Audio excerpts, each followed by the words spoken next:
magaalada Muqdisho banaanbaxyo rabshado wata.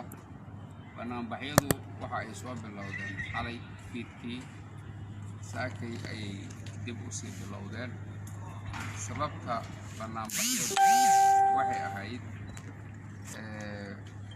bandow dowladdu ay ku dhawaaqday ayaa booliiska oo fulinaya waxa ay dileen 2 ruux oo shacab ah degmada Boondheere. Ciisad ka dhalatay dilkaas ayaa waxa uu sababay kacdoon banaanbaxyo rabshado wata. Runtii banaanbaxayaashu waxay ahaayeen kuwo aad u qeyraysan rabshado sameynaya. Banaanbaxayaashaas ayaan ku soo baxnay maantay oo aan kala qayb galnay banaanbaxoodii.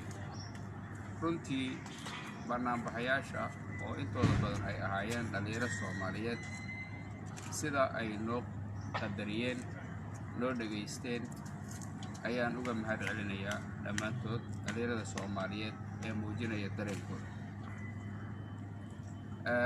Mahadnaqaas kadib waan la hadlay, waxaan u sheegay sida aan uga xunnahay ama dowladda Soomaaliya ay uga xun tahay dhacdadaas naxdinta leh oo ay 2 qof oo shacabka ah ay ku naf waayeen. Isla markaas waxaan ka ballan qaadnay qodobo dhowr ah. Qodobadaas aan ka ballan qaadnay waxaa ka mid ahaa gacan ku dhiiglaha dilay 2 ruux oo shacabka ah oo askariga ahaa in la xirayo lana horgeynayo maxkamad cadaalad ah. Halkaasoo aniga iyo oo ku hadlaya magaca maamulka gobolka Banaadir iyo ehelada marxuumyadaba aan la fuuli doono maxkamad si ayaan u fududaan in qof shacab ah la iska dilo. Ballanqaadkaas isaga ah waan bixinay, waana sidii aan u bixinay ayuu u fulaya haddii alla idmo. Askarigiina waa la xiray, waana maxkamad suge. Tallaabta xigta uga aadan madaxda booliiskana taliyaha booliiska isagaa ka hadli doona. Waxa kale oo aan rabaa inaan halkaan ka sheego eheladii dadkooda la dilay ayaan la kulannay, si waafi ah oo dhammaystiranna kala hadalnay arrinka. Ayagana si buuxda ayaan isula meel dhignay wax kasta oo aan isku soo qaadno. Waxaan rabaa oo kale inaan halkaan ka sheego dhammaan ballanqaadyadii banaanbaxayaasha aan u soo jeediyey markii aan ula noqday madaxda dowladda Soomaaliya. sidii uu ahaa ballanqaadyadaas ayay u aqbaleen. Bulshada Soomaaliyeed ayaana loo soo bandhigi doonaa sida ay u dhaqangalaan haddii alla idmo.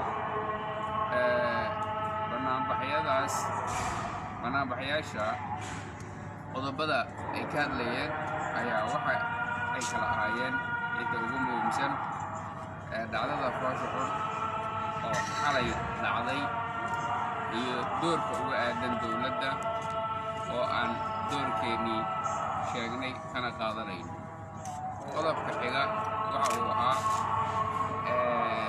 bandowga aan ku soo beegmin xilliga munaasabka ah oo runtii dadka reer Muqdisho ay dhibsadeen. Qodobka saddexaad wuxuu ahaa sida dhalinyarada booliiska ee jooga barkoontarooladu ay ula dhaqmaan shacabka.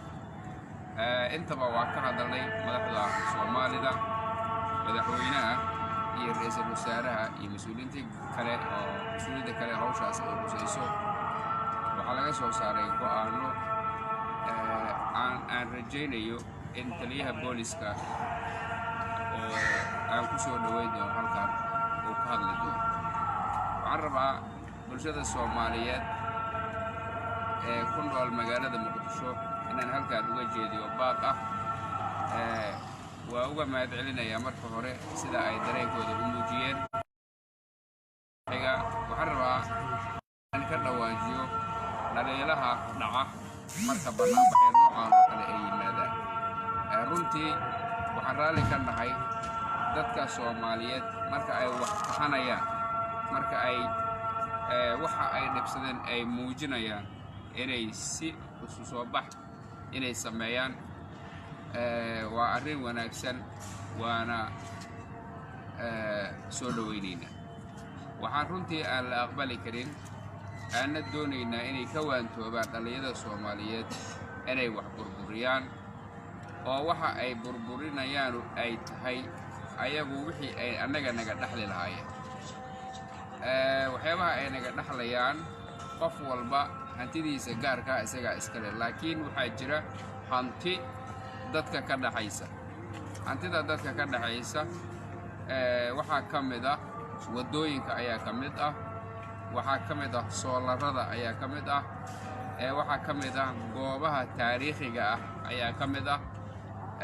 Goobahaas wadooyinka iyo goobaha taariikhiga ah iyo meelaha loogu talagalay basaska in lagu sugo bulshada loo dhisay, waxyaabahaas ayay baabi'iyeen dad wax magarata ah oo ku soo dhex dhuuntay banaanbaxayaashii rabay inay dareenkooda si nabad ah u muujiyaan. Marka la muujinayo dareen cambaarsan xaqiiq jirta oo dadku ay doonayaan inay yacni dowladda Soomaaliya ay u sheegaan waxa ay dhibsadeen doonayaan in laga bedelo, mar walba waxaa ku dhex dhuunta kooxo sharwadayaal ah oo qariba waxyaabaha bulshada Soomaalidu ay ayadu leedahay. sidaa darteed waxaan halkaan ugu baaqaynaa dadka Soomaaliyeed inayan ogolaanin yani rabitaankooda dareenkooda marka ay muujinayaan kuwa sida khaldan u turjuma inayan ku dhex dhuuman oo ay iska qabtaan. waxaan uga mahad celinayaa barnaamijyaasha dhammaantood sida ay ii soo dhaweeyeen, sida ay noo dhageysteen iyo sida ay u qaateen talooyinkii iyo awaamirtii aan u soo jeedinay. waan uga mahad celinayaa. intaas ayaan rabay inaan halkaan iraado. haddaba waxaan rabaa inaan hadalkayda ku soo gunaanado. dowladda Soomaaliyeed waxay u taagan tahay wax u qabadka dadka shacabka ee Soomaaliyeed, uma taagna inay ayaga dhibaatayso. qof dhib sameeyana wakiil kama aha dowladda iyo cid kale toona, balse wuxuu wakiil ka yahay naftiisa oo kaliya. dowladda Soomaaliya waxaa ka go'an cid kasta oo bulshada khalad ka gala in cadaaladda la horgeeyo. sidaas ayaan rabay inaan iraahdo. ummadda Soomaaliyeed inay hantidooda dhowrtaan, dalkooda dhowrtaan, shacabkooda ay u danqadaan, danahooda ay u danqadaan ayaan rabay inaan halkaan ka soo jeediyo. wabilaahi tawfiiq. wasalaamu calaykum.